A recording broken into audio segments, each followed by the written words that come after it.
All right, this is Matthew Gray Smith from the Berklee Internet Radio Network. Today we are partnered with berkleejazz.org in our collaboration with the High School Jazz Festival. The High School Jazz Festival is an annual event that takes place at the Heinz Convention Center in Boston.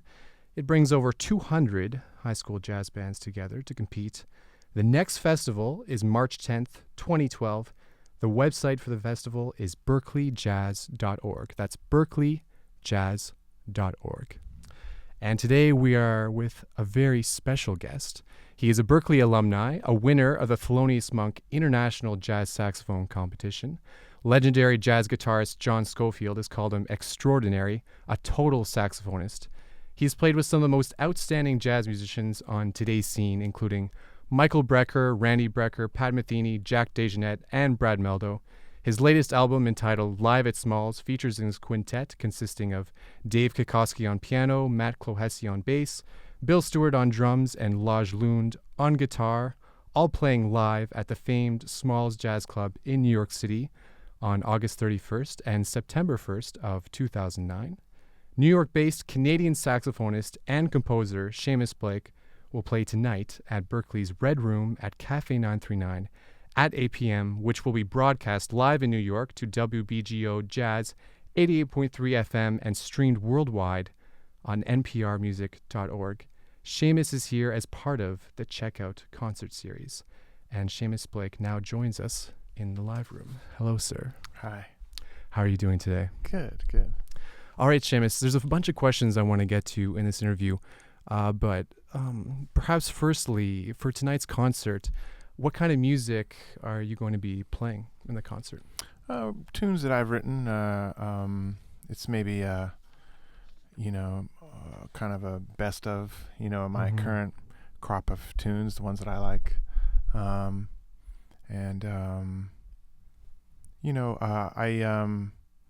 I sometimes I play with a quintet with Lage Lund, or Lage, as you put it. I'm sorry. No, that's fine. It's fine. I like mistakes. This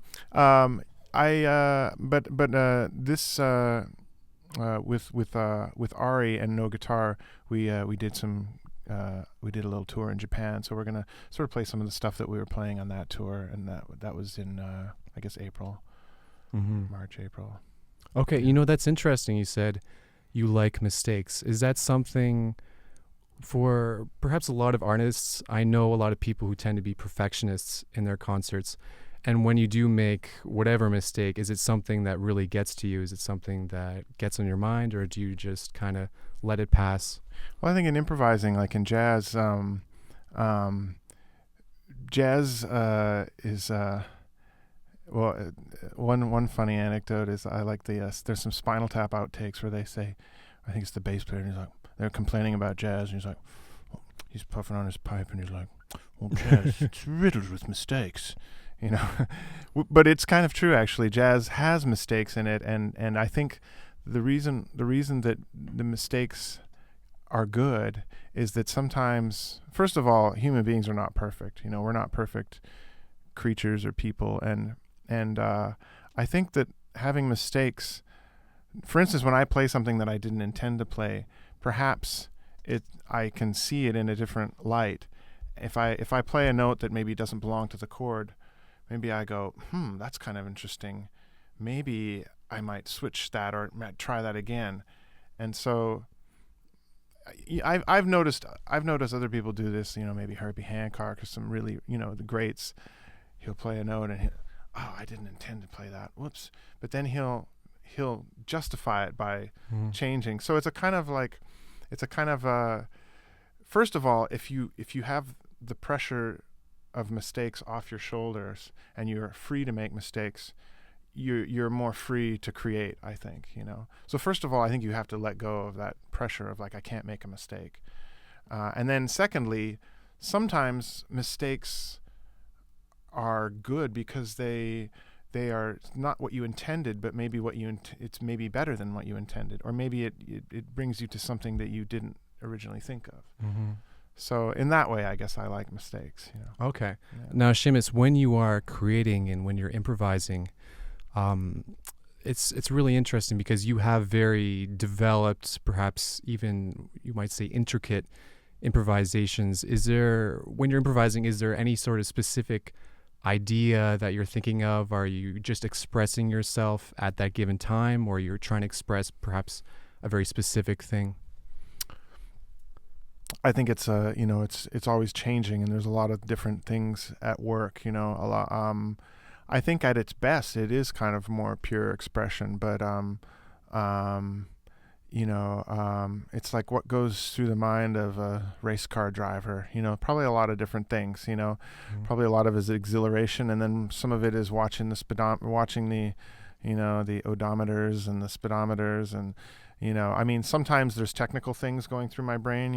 G sharp minor 7 flat 5. I could use my B minor triad on that. This kind of thing. But generally, I don't like to think like that. Performing as little as possible. I try to separate that into like practice mode, and that when I play, I want to just be kind of communicating, listening. If the song it has a mood, most songs have a mood built in. Whether it's a ballad or if it's a kind of a happy song or a raucous romper or whatever it is. I try to kind of be in the mood. Mm-hmm. Sometimes what helps is thinking a bit like an actor. I kind of like imagine myself in a scenario. Imagine the camera angles, and I imagine my dialogue. Especially if there are lyrics to the song, I sometimes imagine the dialogue or imagine a scenario, as if it's a movie or being an actor. But I think those things kind of, because the worst thing that can happen is if you just deliver a kind of a technically correct but maybe emotionally dry.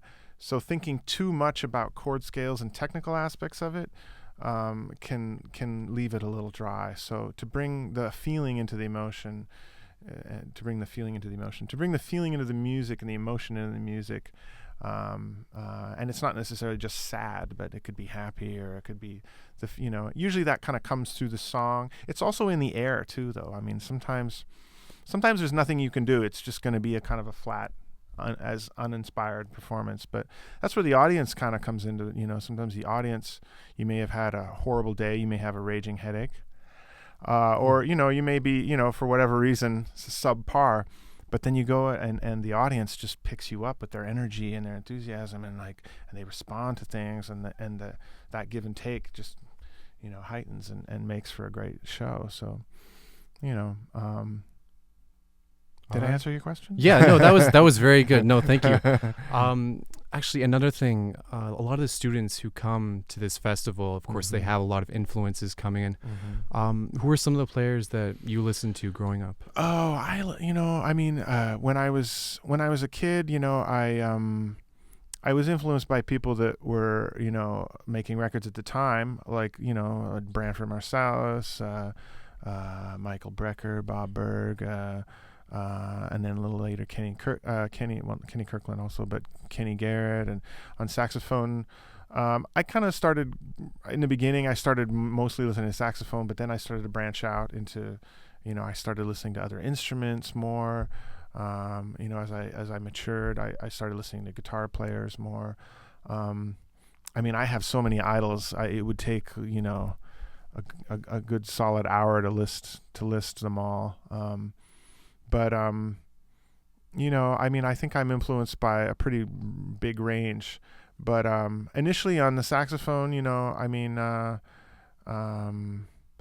I also listened to a lot of old records in that, so from Charlie Parker to Miles to Sonny Rollins to Dexter Gordon to Coltrane to Joe Henderson to Wayne Shorter to Herbie Hancock to that whole lineage is definitely a major source of inspiration.